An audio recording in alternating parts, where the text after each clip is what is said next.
Welcome to Bible Study with Faith, where I'm reading the Bible out loud to you in a way that's easier to understand. This is the book of Numbers, and we are on chapter 31. The Lord said to Moses, "Take vengeance on the Midianites for the Israelites. After that, you will be gathered to your people." So Moses said to the people, "Arm some of your men to go to war against the Midianites, so that they may carry out the Lord's vengeance on them. Send into battle 1,000 men from each of the tribes of Israel." So 12,000 men armed for battle, 1,000 from each tribe, were supplied from the clans of Israel. Moses sent them into battle, 1,000 from each tribe, along with Phinehas,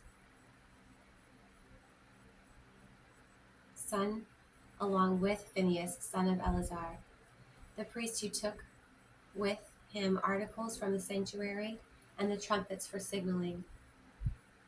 They fought against Midian as the Lord commanded Moses, and killed every man. Among their victims were Evi, Rakim, Zur, Hur, and Reba, the 5 kings of Midian. They also killed Balaam, son of Beor, with the sword.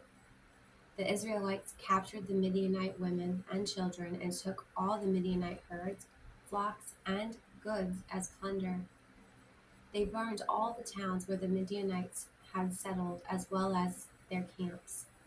They took all the plunder and spoils, including the people and animals, and brought the captives, spoils, and plunder to Moses and Eleazar the priest and the Israelite assembly at the camp of the plains of Moab by the Jordan across from Jericho.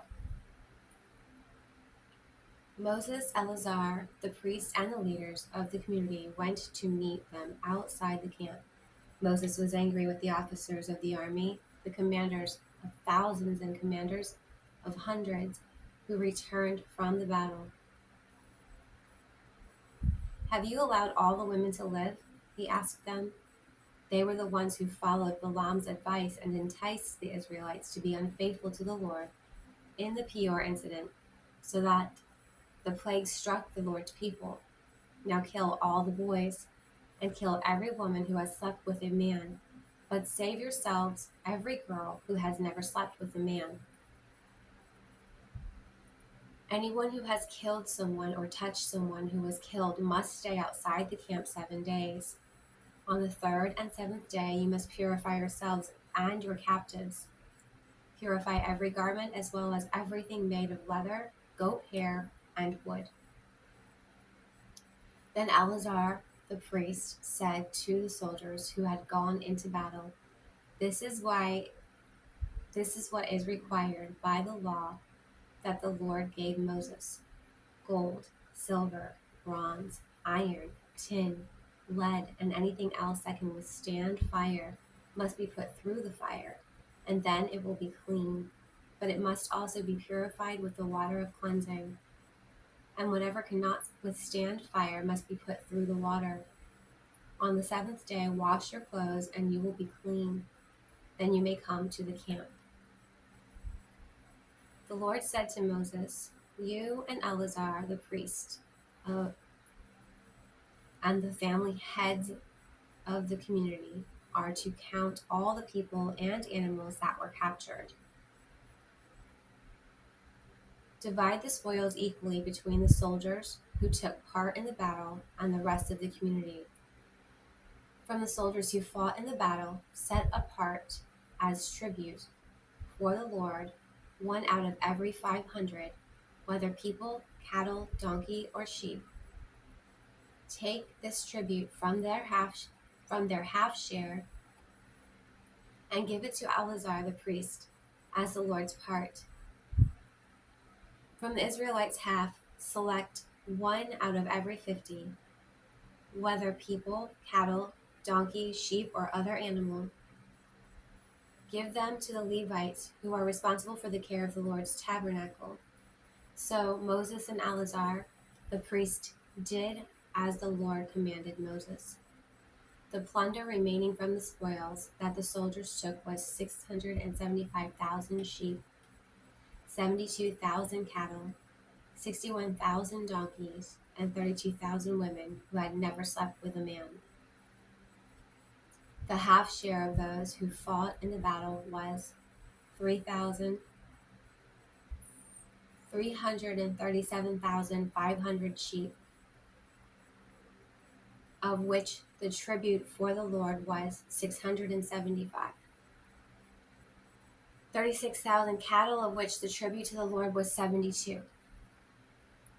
30,500 donkeys, of which the tribute for the Lord was 61. 16,000 people, of whom the tribute for the Lord was 32.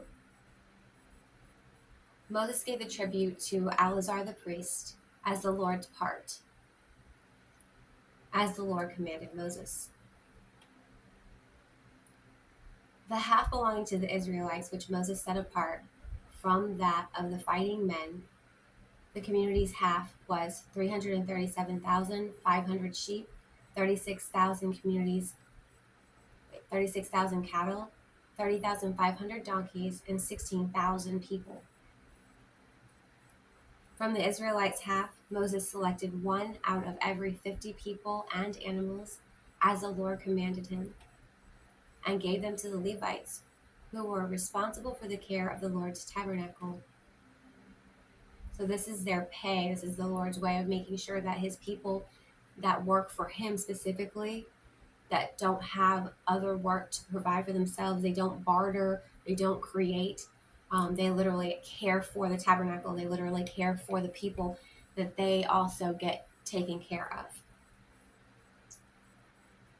Then the officers who were over the units of the army, the commanders of thousands of commanders of hundreds, went to Moses and said to him, "Your servants have counted the soldiers under our command, and not one is missing. So we have brought as an offering to the Lord the gold articles each of us acquired: armlets, bracelets, signet rings, earrings, and necklaces, to make atonement for ourselves before the Lord."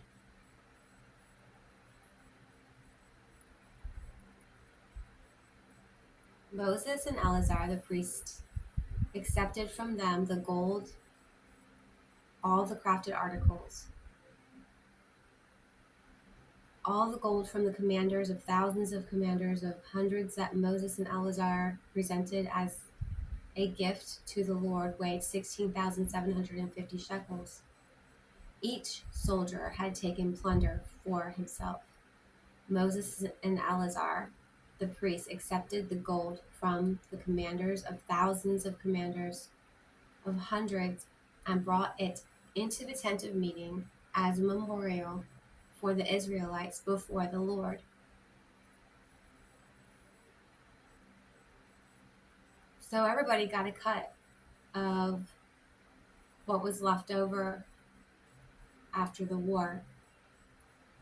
Seems to me that winning the war was extremely profitable for everybody, and it is known that when God says he's going to win, you win. And when he tells you to go fight, you go fight.